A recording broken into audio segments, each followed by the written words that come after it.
Pierce Gresham on the banjo, and we like to call it bluegrass, not bluesgrass. Thank you for being patient with the music and the fun, because we're going to go straight back to talking, in case you all were concerned. Because that's what we like to do at night, go out and listen to people talk. So we're going to grab Peggy Markel and a table. So PeggyMarkel.com.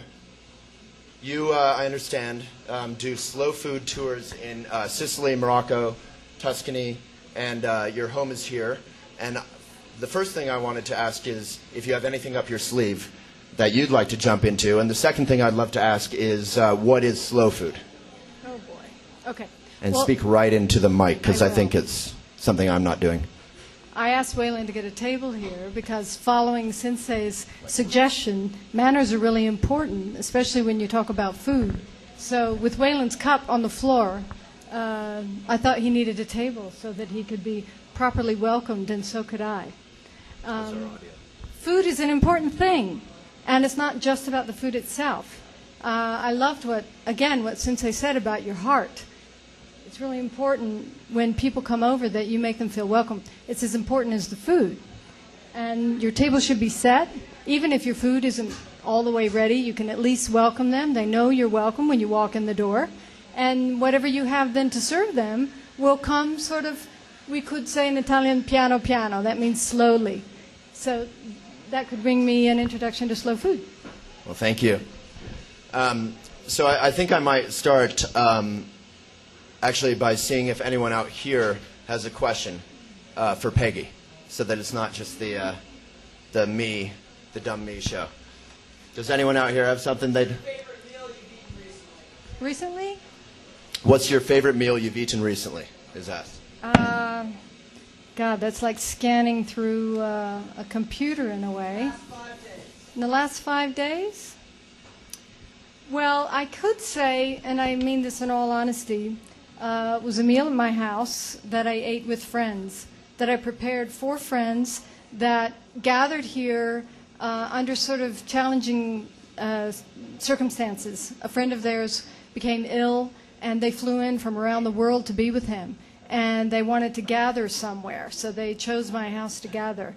And it was an extremely purposeful feeling to be able to cook for them. And so what did I cook?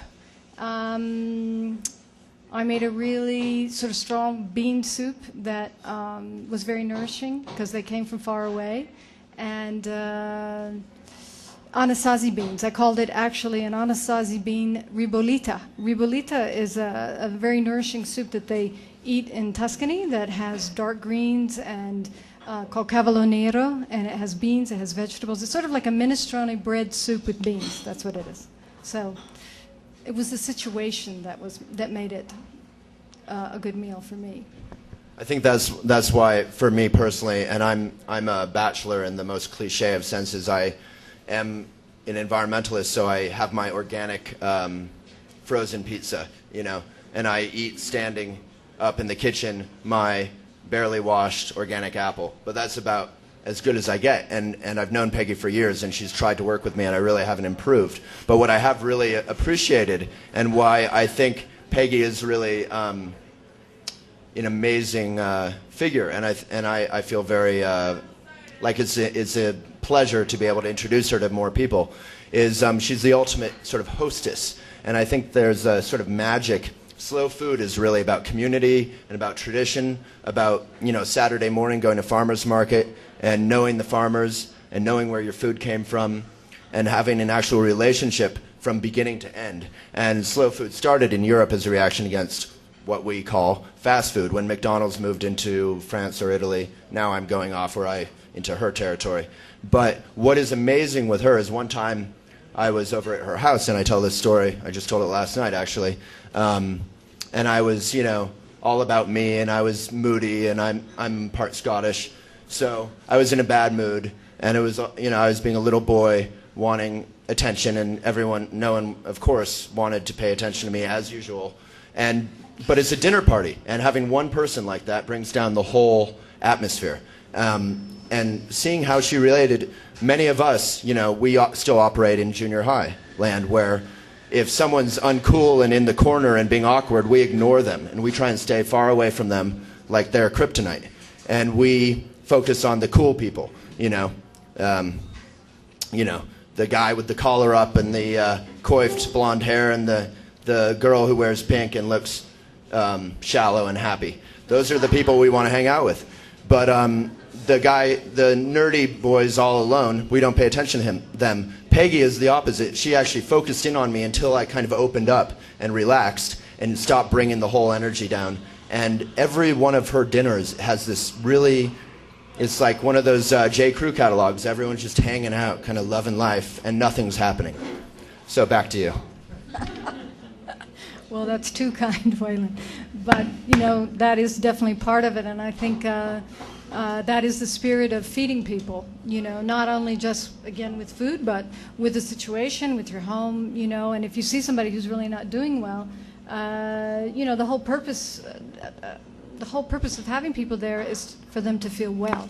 And so if you can focus on that person and sort of raise the lumita a little bit of that person, then everybody else is happier too. Your situation, your experience is going to be much nicer. Because there really is something that you're tying together that does come from your heart. And so then if everyone can really relate to each other and be fed and sort of feed each other also on that comes to like peace and love, but it's sort of true, But the quality of food, quality of experience is paramount, fundamental. It's really true. I mean, there's many levels to food, and when you start from the base of a certain culture, and then you're trying to, at least my focus has been on trying to connect mostly Americans back to something that at least is some ground from which they can connect back to themselves. So that's sort of as base as I've been able to get. There are percentages of what we do. We try to give back to the community. And certainly in Morocco, there's a girls' school called Dar Ilan that's in the Eureka Valley, about an hour north of Marrakesh, where we try to at least support what the girls are doing in their girls' school for their education and for their gardens so that they can feed themselves. World hunger is a huge, huge, huge nut that I haven't necessarily been able to crack in the sense of where I'm going with my work. But I would like to, more so. And I support what's called Vitamin Angels. Have you heard of Vitamin Angels?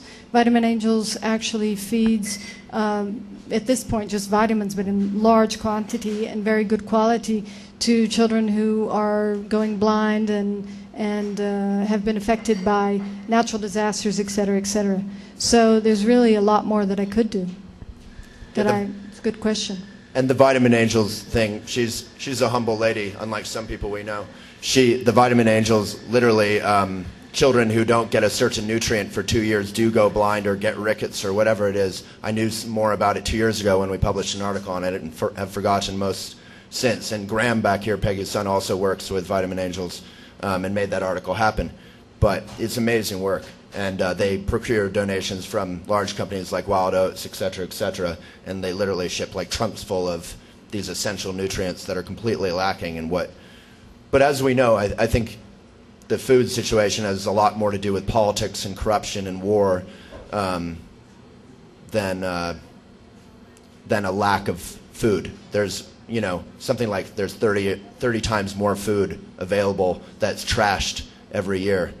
Farmers are paid not to cultivate their fields and things. It's really, and a lot of aid gets sent that doesn't reach the people who need it.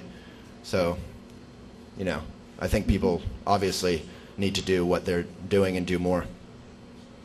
But I see a lot of yogis and yoginis and elephant types and integral Zen-y Buddhist geeky types and co-op types. So I would love some questions out of left field or right field for Peggy. Repeat the question. What foods should a person eat here in Boulder, Colorado, where it's really dry in the wintertime? Well, certainly you need to take more liquids. I think we don't drink enough water. All of us probably don't drink enough water here. We drink a lot of either tea or coffee, maybe even alcohol. I don't know, but that's definitely pretty hydrating. So drinking a lot more water is certainly a good idea. But in the form of soups is, I think, the most wonderful. I can hear myself. Okay. Yeah. So you can turn it. Sorry. Amateur. Really strong foods to eat in the winter would be like root vegetable stews, and lots of dark green vegetables, because that's also good for your blood. And let me see quickly off the top of my head. I really do love, like for instance, we're able to find like celery root and like celery root potato leek soup. Those are vegetables that are in season. So those are the things that I really enjoy. It may sound more vegetarian, but not that I have any prejudice against eating other kinds of food, meat, etc. But as far as eating foods that can hydrate the body, soups are definitely where it's at. In my book. How do we combine food and spirituality? Well, they're one and the same for me. I mean, it depends on what you're into. But when I think of, what raises my life force, certainly I think of good food and where to start with the ground of that. And it's a very centering process. It's also, it's a very creative process. It makes me happy. It makes me happy because then I'm not only caring about what I'm doing for myself, but to be of benefit to others, and to be fed and to feed others. And I said that before, as far as really coming from your heart. It's a practice. Cooking for me is like a practice, like meditation or anything else. And so I enjoy what results I get from that. Yeah. So I think that's about all we have time for, and now we're going to get back to what the Fringe does best, which is whatever comes next. But I do very much want to thank you all for, and especially David Orlando, as I now call him, David Ortolano, and the good folks at Fringe and Laughing Goat Cafe for hosting us, and PeggyMarkel.com for visiting, and of course Kanjuro Shibata Sensei. That was a crazy honor. I just wanted to end with one last thought. Normally in our Elephant Lives we have a couple hundred people, and maybe even more than that, and we have music at the end, and we all get silly, and we have an expo in the beginning, and it's a big circus. Here we're just doing sort of the talk show thing, and we're kind of workshopping that week after week. We're going to do our next one next Thursday. And you can check IamElephant.com if you are interested. But I was just in the sauna hanging out with Ted Rose, who's somewhere here.